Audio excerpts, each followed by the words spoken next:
The text from Danny came out of nowhere on a Tuesday afternoon.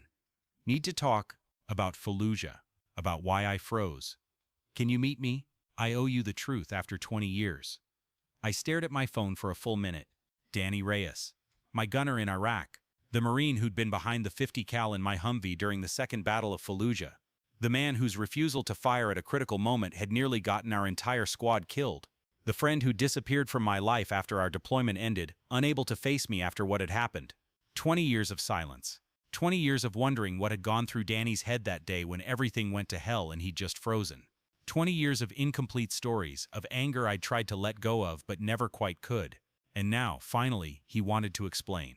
I texted back, "Where and when? Old pier at Cedar Beach, Saturday at 5 p.m. I'll bring the beer." Saturday came.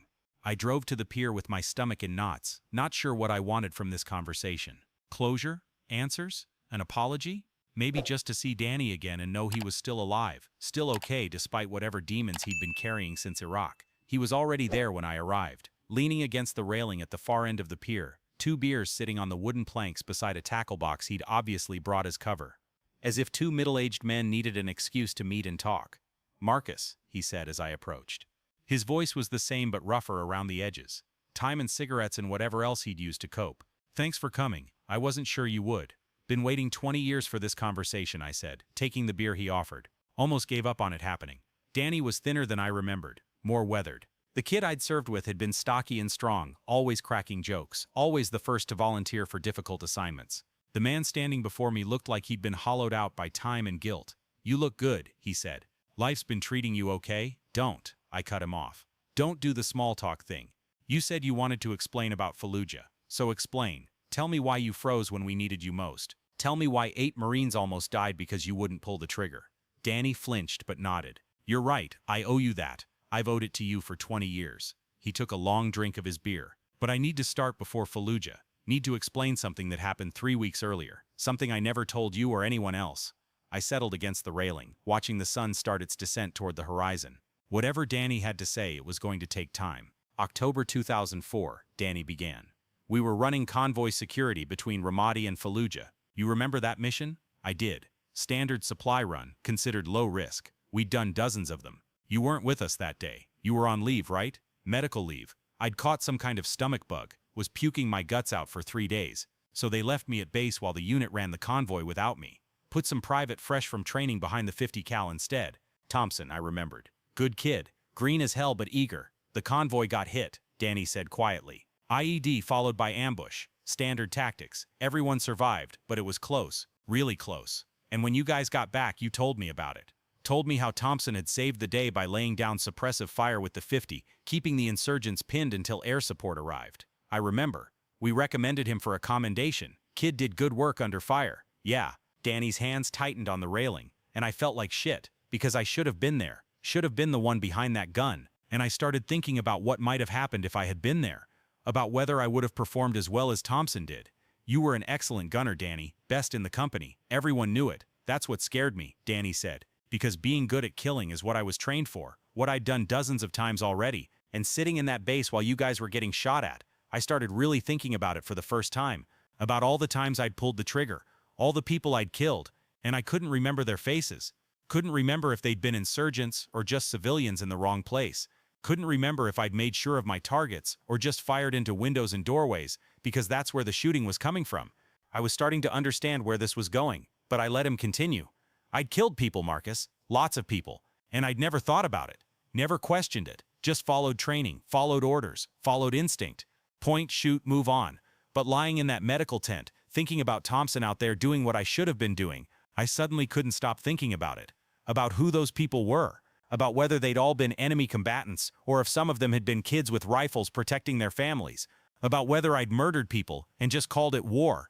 We all struggled with that, Danny. It's part of combat. You make split-second decisions based on incomplete information. Sometimes you get it wrong, but you can't second-guess every shot, or you'll freeze up and get yourself killed. That's exactly what I told myself. That's what everyone told me when I tried to talk about it. The chaplain, the corpsman, even you when I hinted at what I was feeling. Everyone said the same thing. Don't think too hard, trust your training, the enemy doesn't hesitate, so neither can you. Danny turned to face me directly for the first time. But I couldn't stop thinking about it.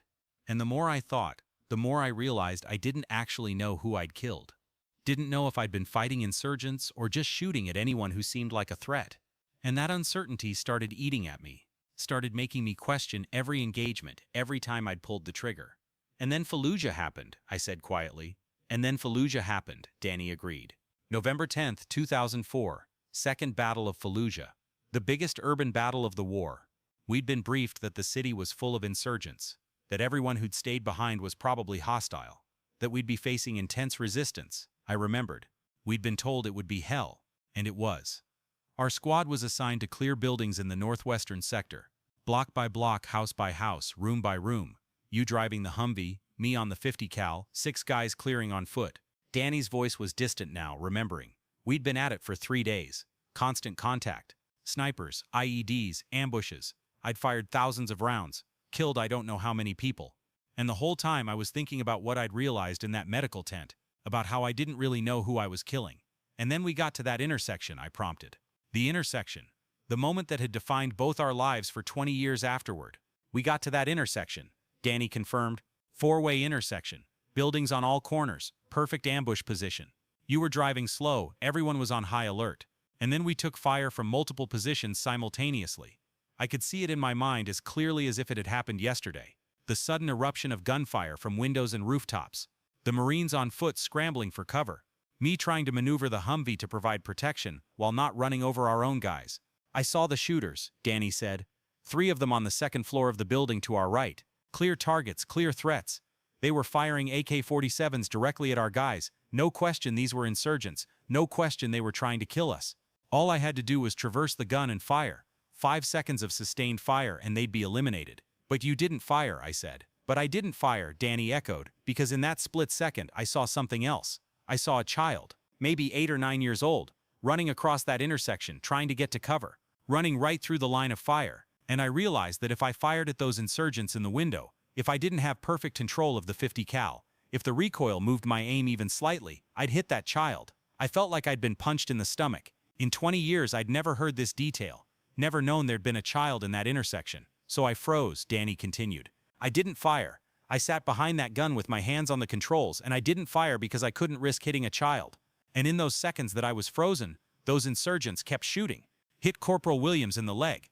Hit Private Chen in the shoulder. Could have killed both of them if the other guys hadn't found cover and returned fire. Jesus Christ, Danny. By the time the child cleared the intersection, by the time I could have safely fired, the other Marines had already suppressed the insurgents and the moment had passed.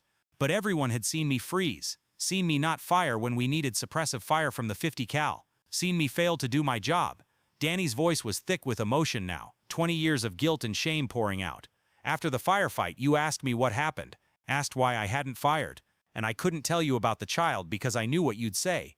You'd say that one child's life doesn't outweigh the lives of 8 Marines, that my job was to protect my brothers, not to protect Iraqi children, that I'd made the wrong choice by hesitating. That's not what I would have said, I started, but Danny cut me off. Isn't it? Be honest, Marcus. If I'd told you in that moment that I'd let our guys get shot because I didn't want to risk hitting a civilian child, what would you have said? What would any combat Marine have said? I wanted to argue, but he was right. In the heat of combat, with adrenaline pumping and brothers bleeding, I probably would have said exactly that. Mission first, protect your own. The enemy uses human shields because they know we hesitate.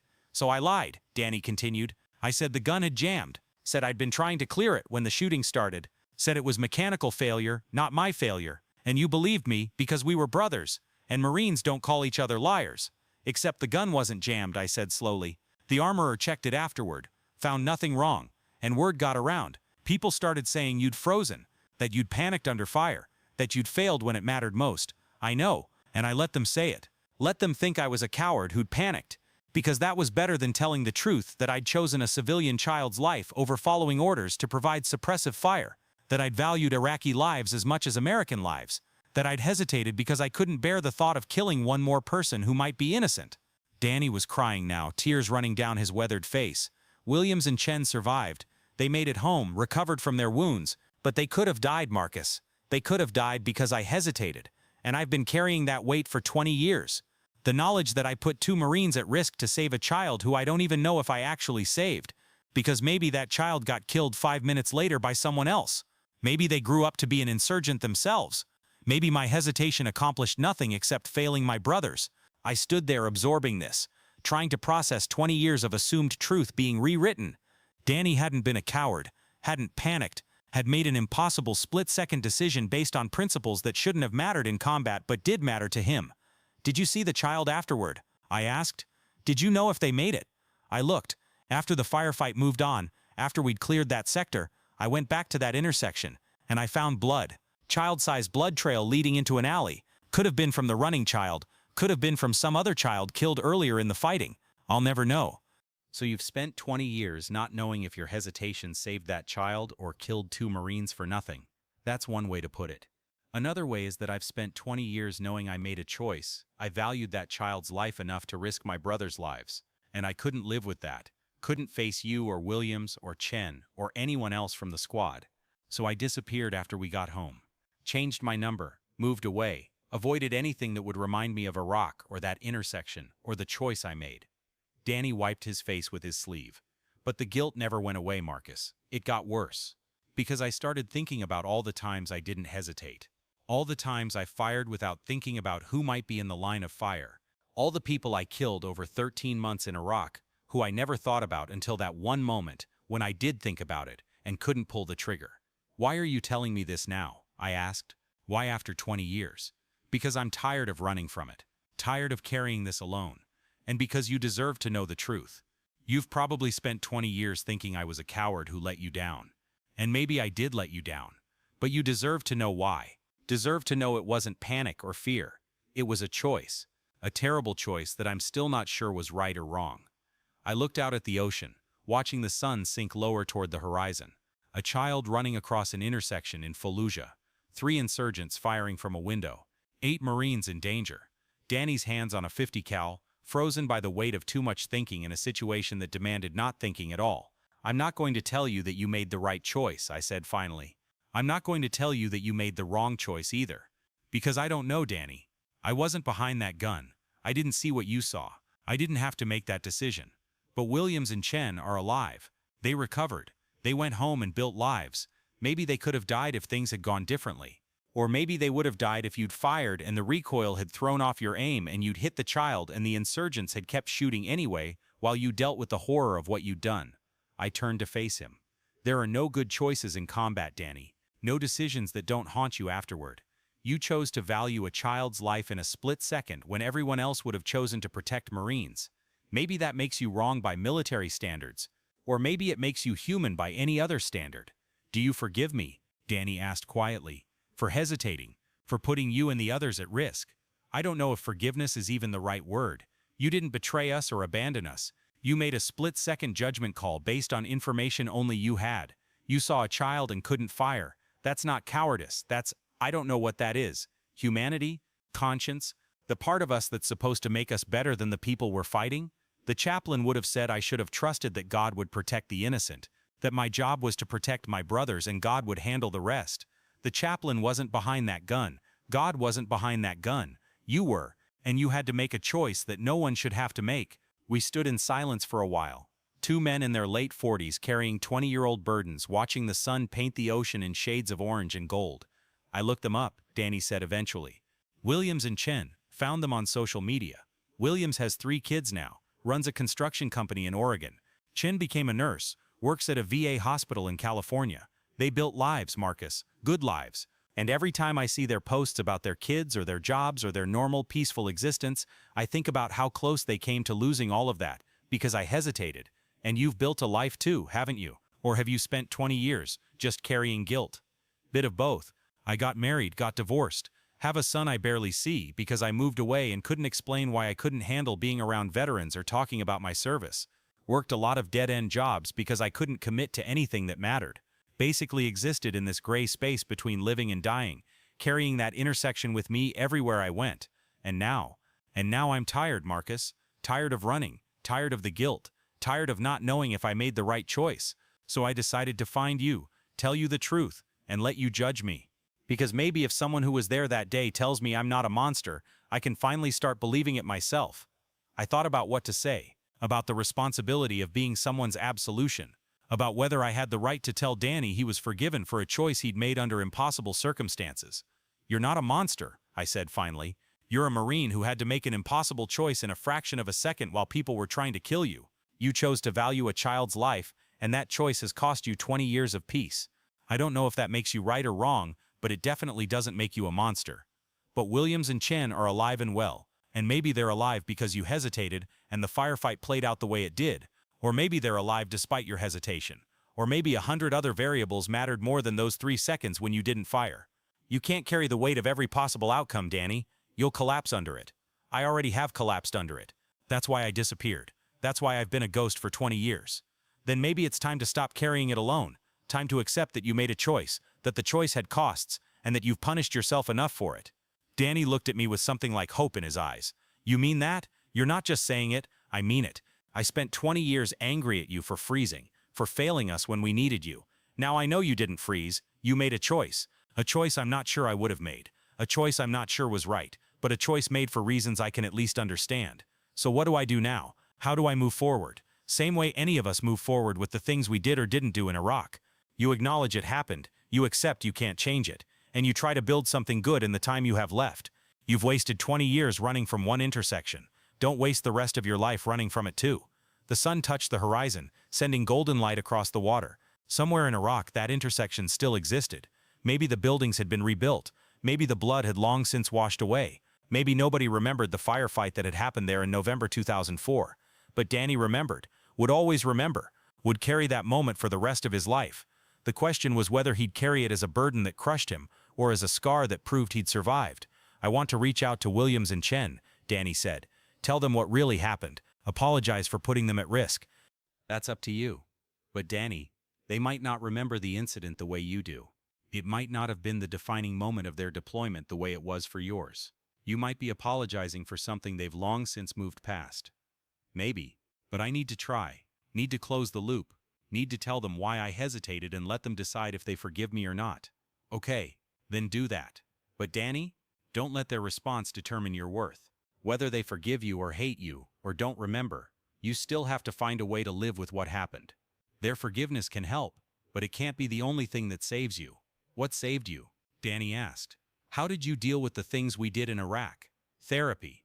Lots of therapy. Talking about it with my wife, with other veterans, with professionals who understood combat trauma. Accepting that I did things I'm not proud of, that some of my decisions got people hurt, that war turns people into versions of themselves they don't recognize. I paused. And time. It took time to integrate that version of me with the person I am now, to accept that 20-year-old Marcus and 48-year-old Marcus are the same person, even though it doesn't feel like it. I haven't done any of that, haven't talked to anyone, haven't gone to therapy, just carried it alone and tried to drink enough to not think about it. Then maybe it's time to start. You've already taken the first step by telling me. Next step is finding a therapist who specializes in combat trauma, someone you can tell about that intersection without being judged, someone who can help you process it in healthier ways than you've been doing. Danny nodded slowly. I'm scared of digging into this, scared of what I'll find if I really examine what I did in Iraq. I know, but living scared for 20 more years isn't working out so well. At some point you have to face it. We finished our beers as the sun disappeared below the horizon, leaving the sky painted in deepening shades of purple and blue. The ocean continued its eternal rhythm, waves lapping against the pier posts, indifferent to human struggles and moral dilemmas. Thank you, Danny said, as we prepared to leave, for listening, for not hating me, for helping me see that maybe I don't have to carry this alone forever. We were brothers once, I said. In Iraq you had my back more times than I can count. The fact that you hesitated one time doesn't erase all the times you didn't, doesn't erase the Marines you saved by being an excellent gunner. One moment of humanity in 13 months of hell doesn't define you, Danny. I want to believe that, then start believing it. And if you can't believe it for yourself, believe it because I'm telling you it's true. I was there. I saw what kind of Marine you were, and that Marine was brave and skilled and dedicated. That Marine made one impossible choice in an impossible situation. That doesn't erase everything else. We exchanged phone numbers, made plans to meet again, to not let another 20 years pass in silence. As I drove home, I thought about Danny behind the dive, seeing a child, making a choice that would haunt him for 2 decades. I thought about all the choices we'd made in Iraq, the ones we'd made too fast and regretted later, the ones we'd made too slow and regretted forever, the ones we'd made that seemed right at the time and horrifying in retrospect, the ones that saved lives, the ones that cost lives. There were no good choices in war, just choices, and the people who had to live with them afterward. Danny had made his choice, had paid for it with 20 years of guilt and isolation and self-punishment, and now, finally, he was ready to stop running from it. I didn't know if telling me the truth would save him, didn't know if apologizing to Williams and Chen would give him peace, didn't know if therapy or time or anything else would help him integrate that moment into the rest of his life, but I knew that carrying it alone had nearly destroyed him, and sharing it, painful as it was, at least gave him a chance at something better. A week later, Danny texted me, told Williams about what really happened. He said he doesn't remember much about that day, said all he remembers is being scared and then being grateful to be alive, said I should stop punishing myself for hesitating and start forgiving myself for being human. Think I'm going to try. I smiled at my phone. Williams had found exactly the right words, the words Danny needed to hear from someone who'd actually been there, who'd actually been put at risk, who had every right to be angry but chose forgiveness instead. Maybe that child in Fallujah had survived. Maybe they hadn't.